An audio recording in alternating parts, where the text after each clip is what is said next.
Bonjour, bienvenue à l'émission Cuisine de la Terre. Je m'appelle Wynne Lefan et au cours de l'émission, je vais vous faire découvrir les producteurs locaux et les gens de chez nous.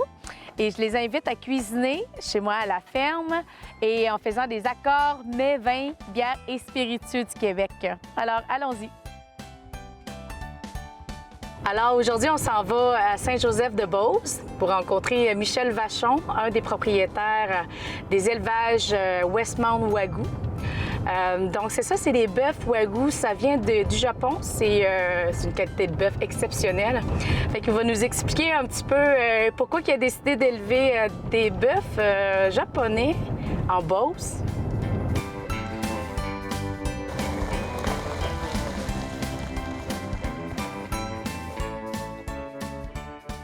Alors, Michel, maintenant, on est dans ton étable avec toutes tes vaches. Oui. Ce que je comprends, c'est des vaches Wagyu.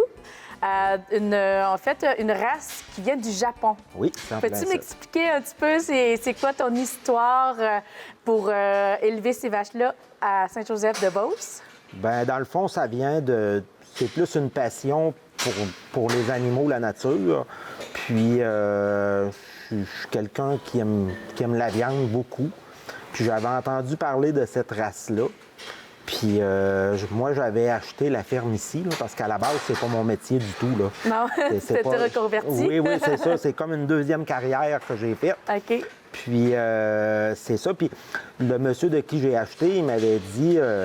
parce que à la base, c'est très, très rare, le bœuf Oui, Wagyu, là. exact. C'est pas courant au Québec, puis dans le monde, à part ça. Oui. Puis là, le monsieur m'avait dit, si tu veux, je vais t'aider.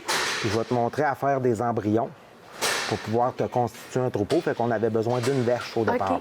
Fait que nous, là, 6 ans, on a acheté une vache. On l'a apportée ici. Puis le monsieur de qui j'avais acheté la terre, il m'a montré comment qu'on faisait ça. OK. Puis vois-tu, comme là, ça fait comme 6 ans et demi là, qu'on est commencé. Puis 6 ans et demi plus tard, on est rendu à presque 200 têtes. Wow! Fait qu'on a 200 vaches là, actuelles Wagyu, qui sont oui. des croisées, je pense, Wagyu, Angus. Bien, dans le fond, ma première vache, c'était une pur sang, mais elle n'était pas 100 pure. OK. Parce que tu peux être pur sang à partir de 87 OK. mais pour être 100 pur, ce qu'on appelle une full blood, il Oui. faut qu'elle ait jamais été... Accouplé avec un OK, autre race. OK. Puis c'est par test d'ADN, fait que ça peut pas mentir. Là. OK. Puis là, ben moi, j'avais commencé avec des pur sang. Puis après un an à peu près ou 2, j'ai été m'acheter une full blood. OK. Puis c'est avec ceux-là qu'on a commencé à faire aussi de la surovulation. OK. Puis là, ben on a développé le troupeau. Là, actuellement, on a à peu près 55 vaches. Puis là, c'est environ 50-50. Là. J'ai la moitié pur sang, la moitié full blood. Fait que c'est ça, le Wagyu, c'est vraiment une race qui vient du Japon, qui s'est spécialisée un peu dans le persillage quasiment C'est ça. blanc-rouge, là, Oui, que la texture est superbe. Oui, là. c'est vraiment ça qu'est-ce qui démarque le Wagyu des autres races, c'est son persillage. Oui. Puis Mais la tendreté qui vient avec. c'est ça. Puis le persillage, ben, ça l'amène une tendreté, puis un goût là, qui est comme unique. Là. Ça a vraiment un goût de beurre et noisette. OK. Mais ici, au Québec, là, on est comme un peu limité avec le Japon, avec l'âge d'abattage. OK. Fait qu'on n'est pas capable de faire... en fait, on est capable de faire des pièces aussi persillées qu'eux, mais à cause de la limite de temps qu'on a pour l'abattage, que nous est de 30 mois, on est un petit peu pénalisé. Ça fait que... Fait que c'est différentes lois qui nous permettent pas d'avoir... C'est le MAPEC, dans le fond, qui nous oblige à abattre les animaux en bas de 30 mois. Sinon, la viande le long de la colonne est comme condamnée. Là, à cause, c'était dû aux histoires de maladies de vache folle. là. OK, Puis, OK. Tandis qu'au Japon, eux, ils vont abattre 48, je pense. À 48 mois, c'est le plus jeune. Puis ils en montent à 60 puis 72. Fait qu'ils ont le temps d'avoir vraiment un beau persillage. Puis, tu Oui, sais, puis parce que ça. aller à 18-20 mois, il n'y en a presque pas, là. Ah, ben oui, c'est ça, parce que le gras, il s'accumule au C'est cours des ans. Oui, puis tu sais, avec l'âge, puis c'est ça, le Wagyu, il a une facilité à emmagasiner la graisse. OK. Puis c'est vraiment comme ça, là. C'est ça qui fait qu'il lui apporte son goût unique. Wow. On réussit quand même à faire de quoi de très bien, là, je te OK. dirais. Là. Ouais, Wow, ouais, ben oui, je connais très bien tes produits et je suis tombée en amour avec. Puis là, on va aller voir ta boutique aussi parce qu'il y a vraiment des belles coupes. Là. Tantôt, quand je suis rentrée, là, je suis tombée en amour. Fait que là, as-tu pensé une petite idée? Qu'est-ce qu'on va faire au niveau de la recette qu'on va je cuisiner commence à ensemble? penser. Là. Oui. D'habitude, je manque pas d'idées. Là. Parfait. Mais moi aussi, je sais exactement qu'est-ce qu'on fait. Est-ce que ça te tente d'aller cuisiner? Oui, on va y aller. OK.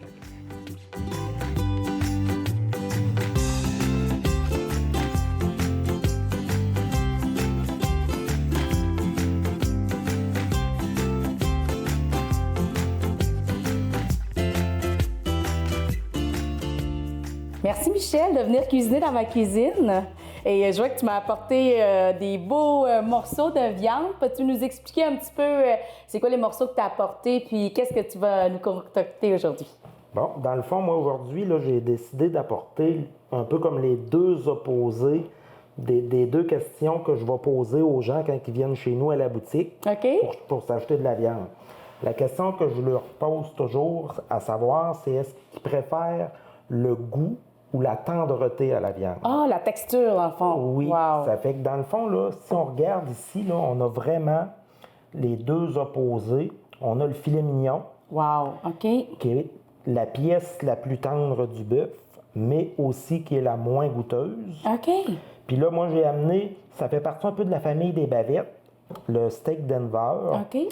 qui, lui, est très, très, très goûteux, mais un petit peu moins tendre, parce que OK. la fibre de viande est plus grosse et plus juteuse. OK. Puis, c'est ça que j'ai amené ça. Puis là, en surplus, j'ai décidé d'apporter deux petits morceaux de macreuse, Wow. qui sont un peu le mariage des deux, là.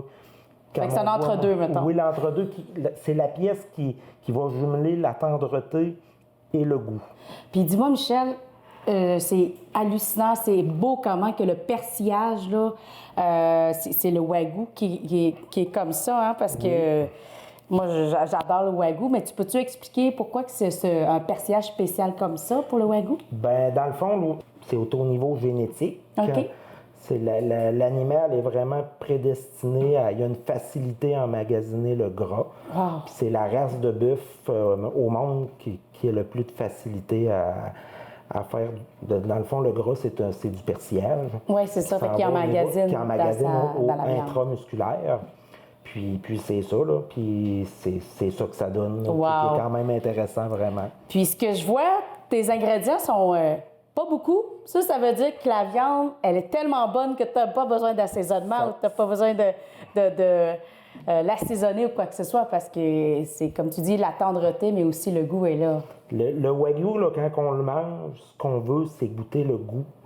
Puis moi, mon goût à moi, le meilleur, c'est seulement fleur de sel à la fin de la cuisson. Wow! Ce qu'on veut, c'est goûter. C'est goûter. Oui, ça goûte le naturel. Il y a beaucoup de personnes qui nous disent « Ouais, mais mon barbecue est fermé » ou quelque chose comme ça. Fait que j'ai décidé de le faire à la poêle pour montrer super. que c'est super facile. Puis n'importe qui peut faire ça. Puis à la poêle, je pense qu'on peut aussi réussir à avoir une belle croûte aussi. Tu sais, Oui. des fois, c'est bien croûté. Moi, Oui, j'aime ce côté croûté-là. J'aime aussi le barbecue, mais les deux façons sont bien. Puis, tu sais, l'hiver, ben c'est le fun. Ben c'est plus pratique C'est aussi. ça, Là, exactement. puis tantôt, je vous expliquerai en faisant cuire, là, il y a différentes petites variantes qu'on peut faire là, pour s'aider. Wow! Ouais. Fait que là, c'est juste la viande à sa pure expression là, qu'on va manger c'est aujourd'hui. en plein ça. Ce qu'on va faire là, à la base, c'est un peu comme quand on le fait sur le barbecue. Oui. Ce qu'on veut, c'est que notre poêle soit extrêmement chaude. OK. Le but, c'est de saisir notre viande. Wow. C'est vraiment ça. Et là, moi, ici, là, ce que j'ai fait, ça, c'est valide pour tout type de bœuf. J'ai déballé mes pièces à peu près, j'essaye au moins 1 heure avant la cuisson. OK, donc température pièce. Oui, le OK. plus possible. Wow. Moins le choc thermique est élevé, la différence de température entre la pièce de viande et notre poêle, mieux c'est pour la tendreté. Pour la tendreté et la texture, Oui. c'est ça, parce que là, il y a le temps de cuire Oui, c'est ça. Puis tranquillement. le choc est moins grand. Wow. Fait que là, on va tout simplement y aller avec un peu de beurre. Parfait. Mais des fois, la simplicité aussi, hein. Tu sais, nous autres, on mange on marine beaucoup nos choses. Mais parce qu'au Vietnam, les vaches puis la viande de bœuf n'est pas aussi tendre. Fait que il faut les mariner pour que ça soit bien. Mais quand tu fais une belle qualité de viande comme ça, ben, c'est ça la pure expression, comme on dit. Là. Ouais. Fait que là, on va laisser notre beurre fondre. OK. Donc, vraiment au maximum. Oui, on va le laisser fondre. Il faut qu'il soit très, très chaud. Wow. Est-ce que c'est la même température pour la cuisson des trois? Donc, c'est vraiment le temps de cuisson qui va différer. Hein? Oui, dans le fond, c'est vraiment personnel au goût de tout le monde, au goût de chacun. Là. Donc, toi, t'aimes quoi comme cuisson? Moi, je te dirais médium plus vers le saignant. OK. Ah, j'aime tellement ça. Ça sent bon déjà. Hein? Ah, ça sent le beurre grillé, hein? Ça sent le beurre grillé. Là, on va le laisser une minute et demie. Parfait. Après, on va le tourner. Puis après ça, on va rebaisser un petit peu notre feu. Pour que ça continue à cuire, mais tranquillement. C'est en plein ça. Puis là, je vois que tu as un thermomètre pour voir la température. Ça, c'est mon meilleur ami. Pourquoi j'aime bien le thermomètre? C'est quand, mettons, t'as plus... Tu sais, mettons, tu manges avec juste ta famille, on se connaît, puis on sait ce qu'on mange. Mais quand tu as des invités, des fois, là, c'est un petit peu plus embêtant. Oh, wow! T'as-tu la belle petite croûte là, qui s'est faite, hein? Ah, ça, c'est parfait. Puis je pense que c'est... Oh my God! Idéalement, on le laisse reposer au moins 10 minutes. OK. Donc, 10 minutes. Fait qu'après ça, le temps que le... C'est pourquoi le repos, hein? C'est la viande, elle fait un peu comme relâcher. Puis souvent, là, tu remarqueras, là, si tu la prends, tu la manges tout de suite, là, on dirait, mettons, plus qu'elle est saignante, elle a plus tendance, le sang, avoir envie de couler. Oui. Quand on la laisse reposer, on dirait qu'elle garde son sang à l'intérieur. Oui, c'est ça, parce que je pense que le jus aussi, ça va être plus juteux. Ben oui, c'est meilleur. Parce que le jus va rester dans la viande au lieu que...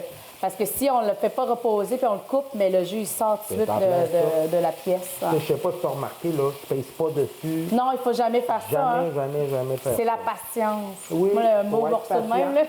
Puis on l'entend, voyons comment on dit, là. Crépitement. Oui, c'est ça.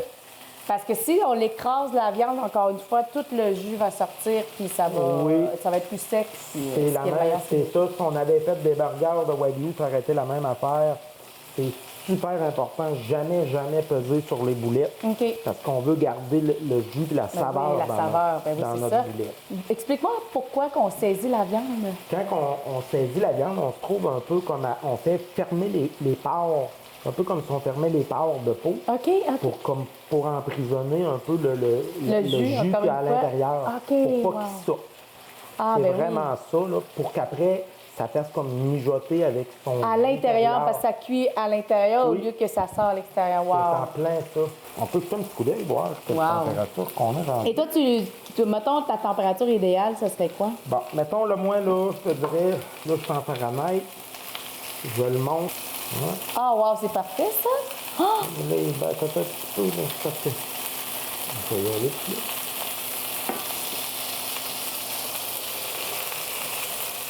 Bon, regarde. Là, il faut vraiment y aller. Regarde, là. Sur le côté, hein? Sur le côté, là. Ah, ben oui, parce que si on pique à travers la croûte, mais c'est sûr que ça va être là, je suis à 127, là, même. Là, ça veut dire qu'on va être à veille de penser de l'ôter. Wow! On va vérifier un peu de côté. Ben oui, on est en masse. En masse, hein? Wow! Ce qu'on fait, on fait tout simplement retirer. Puis on l'enveloppe dans l'aluminium? On l'enveloppe pour qu'il gèle.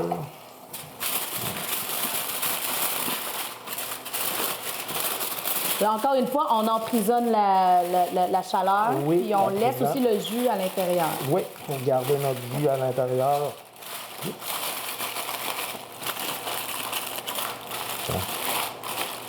Comme ça. Wow! On ferme ça. Fait qu'on attend, parfait. Fait que le temps d'attendre que ça repose, je vais faire ma recette. C'est parfait. Super. Bon, ben merci Michel pour la recette en attendant que ça repose, ta belle viande. C'est moi qui prépare un petit repas avec ton bon bœuf là, que j'adore à chaque fois que je passe en chercher. Donc aujourd'hui, on va faire une pho. Donc, c'est une soupe traditionnelle vietnamienne. C'est la soupe thon quinoise. Et on l'a en version au bœuf ou au poulet. Mais c'est ça, aujourd'hui, j'ai choisi du bœuf, bien sûr, avec du bon wagyu. Oui. Alors, pour la recette, moi, j'ai choisi le short rib, que tu penses que tu l'avais tranché. Oui. Fait que je l'ai pris vraiment tel quel. J'ai choisi des morceaux avec un peu d'os, parce que c'est ça qui va donner la saveur à ma viande, à ma soupe. Oui. Après ça, c'est un morceau que tu m'as dit, c'est de l'ampe. De l'ampe. Ça, j'ai goûté, je l'ai cuit, c'est tellement bon, mais tu dis qu'il n'y a pas beaucoup de monde qui connaît. C'est pas connu.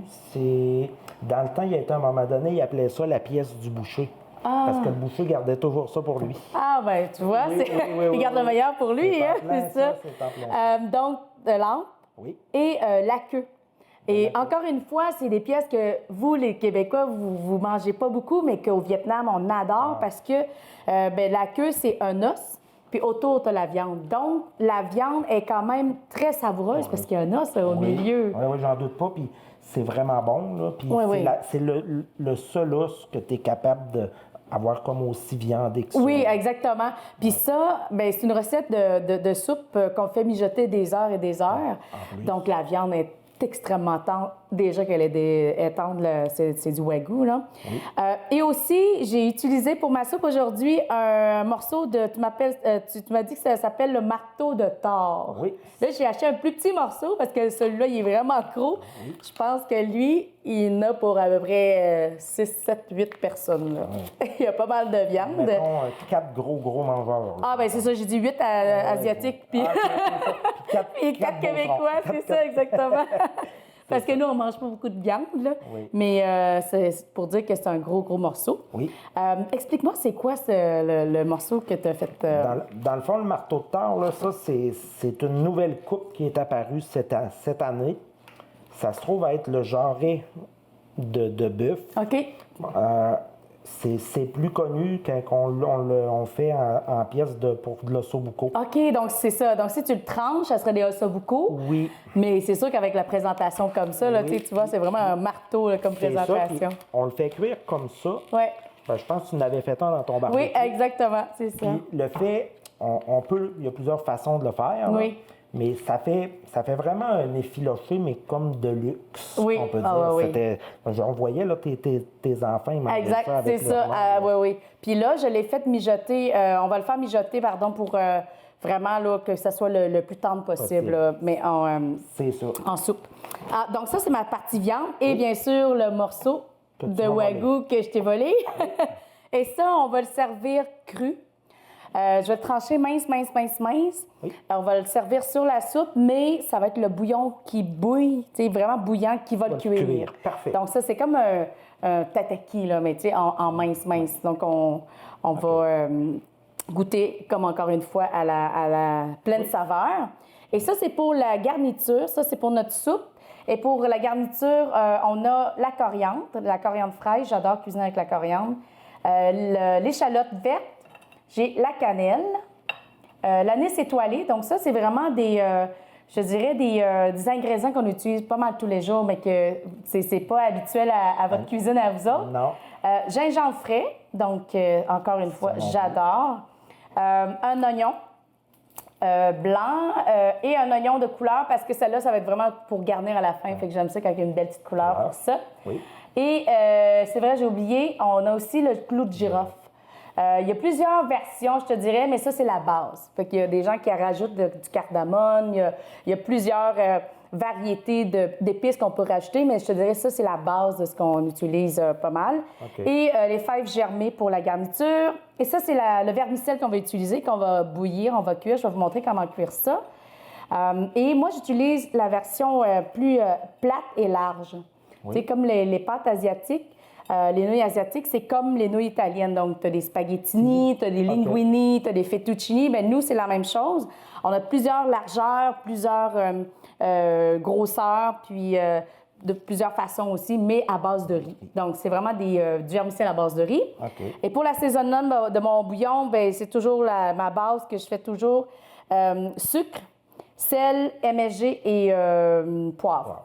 Avec l'assaisonnement et toujours ma sauce au poisson. Quand on fait une soupe, c'est important d'avoir un bouillon clair. Donc, OK. qu'il n'y a pas de saleté. Tu sais, des fois, quand on cuit, mais le bœuf, il y a beaucoup de sang qui sort. Fait que ça fait vraiment des grumeaux, Oui. je te dirais, là, bruns, là. Donc, c'est ça qu'on ne veut pas. Fait que ce qu'on fait, c'est qu'on fait juste bouillir OK. Dans l'eau, tout seul. OK. Puis on le fait blanchir, on le fait bouillir un peu pour que toutes les saletés sortent. OK. On jette cette eau-là, on lave on lave les morceaux pour qu'ils soient vraiment propres. Là, on part notre bouillon. Alors, tu vois comment c'est beau. Fait que moi, c'est sûr que c'est un morceau qui n'est pas très épais. Non. Mais encore une fois, tu sais, le persillage est super beau. Fait que ce que je fais toujours, je le coupe en deux. Donc, on y va très, très mince. Vraiment le plus mince qu'on peut avoir. Parce que tantôt, ça va vraiment cuire sur le... Ça veut dire qu'on pourrait même prendre la viande à fondu. Ah oui, bien en Ça fait, serait excellent. exactement. C'est la viande à fondu que j'utilise souvent. OK. Puis là, c'est sûr que quand j'ai vu ton morceau était tellement beau, je voulais te le voler. C'est ça, donc... et là, après, je vais couper ça. Une fois que nos os, nos morceaux de viande soient blanchis, donc bouillis, on va faire griller les oignons, le gingembre et tous les autres ingrédients pour vraiment que ça sorte, les huiles sortent. OK. Ça donne vraiment une saveur un peu plus brûlée, mais les huiles essentielles sortent de ces ingrédients-là, donc c'est vraiment plus intéressant de travailler. Puis j'ai tranché aussi le gingembre pour que ce soit plus rapide. C'est sûr que si tu le mets en grosse boule, bien, ça va prendre plus de temps pour qu'il infuse. Donc je l'ai tranché. Puis, tu m'as demandé aussi pourquoi qu'on n'épluche pas. Oui. Bien, moi, c'est comme des carottes. Il y en a qui épluchent, puis il y en a qui n'épluchent pas. La peau est quand même bonne à manger, mais c'est juste sûr que si tu fais des sautés, puis tu n'épluches pas, mais tu vas avoir une petite... exactement. La peau va être un peu plus tiraillée. Mais quand on fait des bouillons ou quoi que ce soit, puis qu'on ne mange pas, ben je le laisse, puis c'est pas mal moins long. Fait que là, tu vois, ça bouille. Fait qu'on va aller chercher, ça fait après quoi, 4-5 minutes là, que ça bouille. Donc, on fait juste... Regarde tout ça, là, ce que tu vois, là, les écumes qu'il fait. Ça, c'est la saleté, dans le fond, c'est le sang qui sort là, exactement, qui sort de là. Fait que ce que je vais faire, je vais enlever la viande de là. Oui. Je vais laver mon chaudron. On va vraiment laver la viande, puis on part notre bouillon à zéro. Donc, avec de l'eau et avec les morceaux de viande lavés. OK. Après ça, ce qu'on fait, c'est qu'on va mettre l'oignon. Donc, tu peux couper en deux ou le garder direct. Mais tandis que lui, il est gros, fait que je le coupe en deux. On le met directement dedans. Okay. Le gingembre qu'on a coupé, donc on y va comme ça, en tranches. Notre cannelle. Anis étoilé, j'ai 5 morceaux comme ça. Pour un chaudron que je te dirais... c'est suffisant? Suffisant, oui, ça va être parfait. Puis ça, ce bouillon-là, on peut manger pour 4-5 personnes. Et les clous de girofle. Donc, clous de girofle, je te dirais une pincée, une vingtaine de petits clous de girofle. OK. On y va dans ça. Donc, ça, c'est tous nos ingrédients frais. Oui. On y va avec l'assaisonnement. Donc, ça, c'est du sucre. Pour la même quantité, on y va 3 cuillerées de soupe de sucre. Voilà. MSG, donc monosodium de glutamate. Oui. Donc, ça, c'est le sel. Fait que j'y vais aussi avec 3 cuillerées. Puis un petit peu de poivre, je te dirais une demi-cuillerée, mais tu sais, je veux pas que mon bouillon soit trop trouble, donc on le rajoute à la fin. OK. Et voilà. Et bien sûr, ma petite sauce au poisson. Et ça, j'en mets un petit peu dans tout parce que ça donne vraiment un goût particulier pour un repas asiatique. Tu le goûtes. Donc, je te dirais une demi-cuillerée, j'y vais comme ça. Une demi-cuillerée à thé. C'est pas beaucoup, ça goûte beaucoup. Parce que c'est extrêmement salé. OK. Et voilà, c'est tout. Pas plus compliqué. Pas plus compliqué. Je ferme le couvercle, puis après ça, je laisse mijoter pendant 2 heures. L'eau bouille et on y va vraiment, je dirais peut-être 3-4 minutes. On y va avec les instructions qui sont sur le paquet. Mais moi, j'aime ça un peu al dente. Fait que je veux pas que ça soit trop cuit. Puis encore une fois, c'est une soupe, donc ça continue à cuire quand même dans ton bouillon quand tu veux le manger. Fait que j'aime pas ça quand c'est trop cuit, donc on y va avec une al dente. Puis encore une fois, comment on sait, bien, on goûte Puis, mais c'est à peu près là, 3 à 4 minutes, je dirais. Parfait. Puis ça dépend aussi de la grosseur des vermicelles, parce que lui, il est quand même large. Il est large, mais plat, exactement. Il y en a qui sont plus épais, plus larges, là, ça prend plus de temps. OK. Mais la meilleure façon, c'est de goûter. On y va pour goûter. Alors, j'ai fini ma recette, là. On va découvrir On va regarder nos morceaux de viande. Qu'est-ce qu'ils vont avoir l'air? Wow! Comment ils sont rendus? Ça va être magnifique. Oui. Et avec le filet mignon. Fait que celle-là, mettons, c'est un médium saignant. Là, il saignant. va être peut-être même un petit peu plus saignant. Ouais. Ah, c'est parfait. Wow, ça, c'est la cuisson que je recherche parfaitement. Mais tu vois, il est vraiment... Ben, j'aime mieux pas trop mettre d'épices. J'aime vraiment le goût de la viande. Mais je trouve avec la fleur de sel, là, Ça rehausse. C'est garde, on ne va pas beaucoup, là. Wow. Un petit peu comme ça, c'est tout. Puis, au niveau des accords mets vins, ce qu'on aime beaucoup dans la nourriture, c'est le sel. Parce que le sel va faire rehausser les saveurs du vin. Okay. Ça va donner, tu sais, je te dirais, ça va être, l'astringence, ça va être un petit peu diminuée, mettons, la rondeur va être plus là. Tandis que si tu choisis une assiette, exemple, trop piquante, bien là, ça va accentuer ton tanin. Tu sais, le vin va être un peu plus désagréable dans la bouche. Fait que là, je vais te faire un petit accord mes vins aujourd'hui avec un vin que j'adore. Donc, c'est un vin rouge réserve de Domaine Saint-Jacques.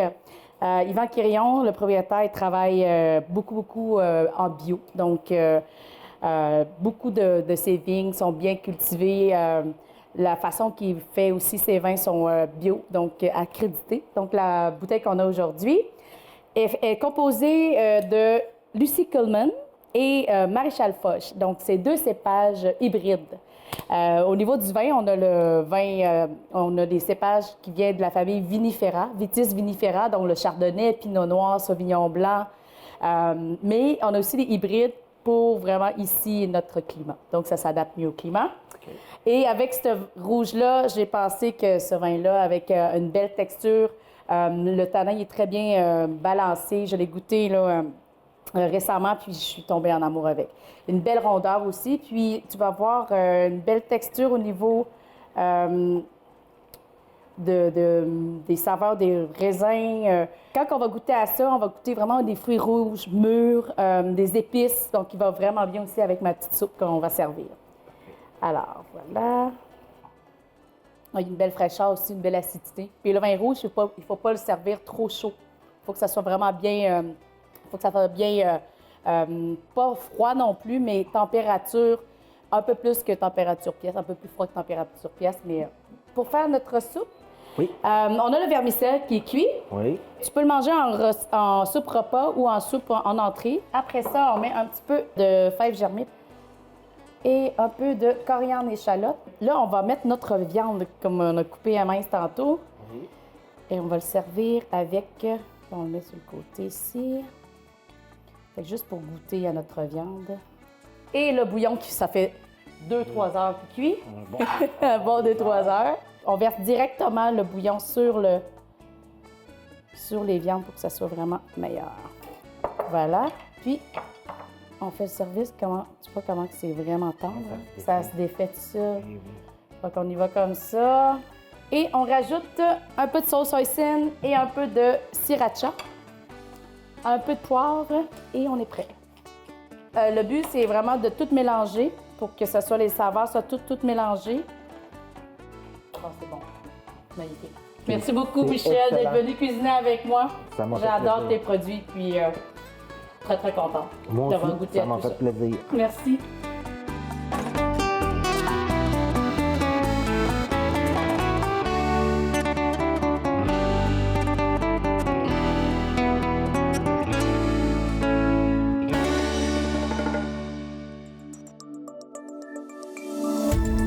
Cette émission d'Accès est appuyée par Cogeco et est rendue possible grâce à la collaboration de la communauté avec Nous TV.